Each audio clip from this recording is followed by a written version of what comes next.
अगर आप भी चाहते हैं कि एसएस फिल्म्स मोतिहारी के ऑडियो वीडियो सबसे पहले आप तक पहुंचे, तो इस चैनल को सब्सक्राइब करें और साथ ही बेल आइकन को दबाना ना भूलें।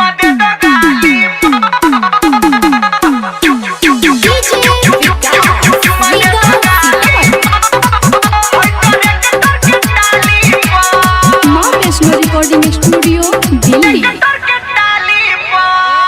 हमर बुझतनी हाल के बंगाल वाली माल हमर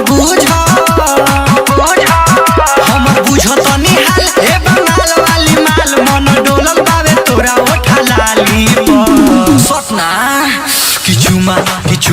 किचुमा दे द गाली पर हई तोरे के टाली पर किचुमा दे द गाली पर हई तोरे के टाली पर सपना हमर बुझतनी हाल के बंगाल वाली माल हमर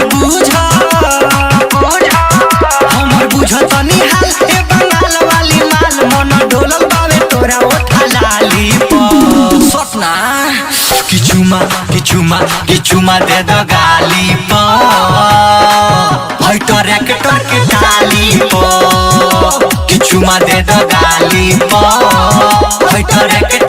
टाली पर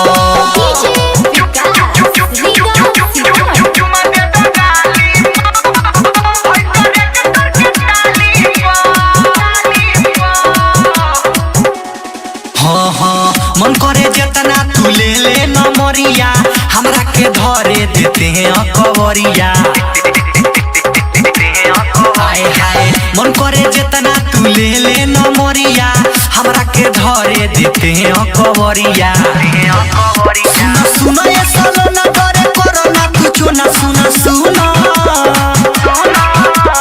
सुनो ये सालो ना करे करो ना कुछ ना तो टांग के ले जाए हम दुनाली पर किचुमा दे द गाली पर हई तोरे के टाली पर किचुमा दे द गाली पर हई तोरे के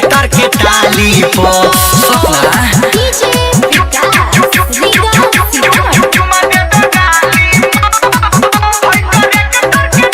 माँ वैष्णो रिकॉर्डिंग स्टूडियो दिल्ली।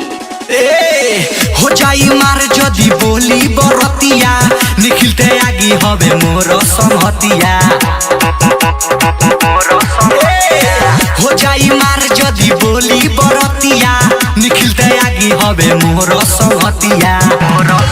कहे पिया परदेसी भाव खा जनी बेसी कहे पिया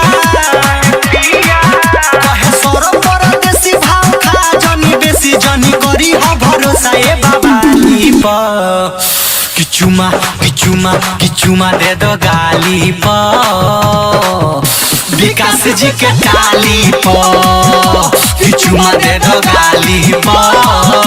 गौरव जी के टाली पर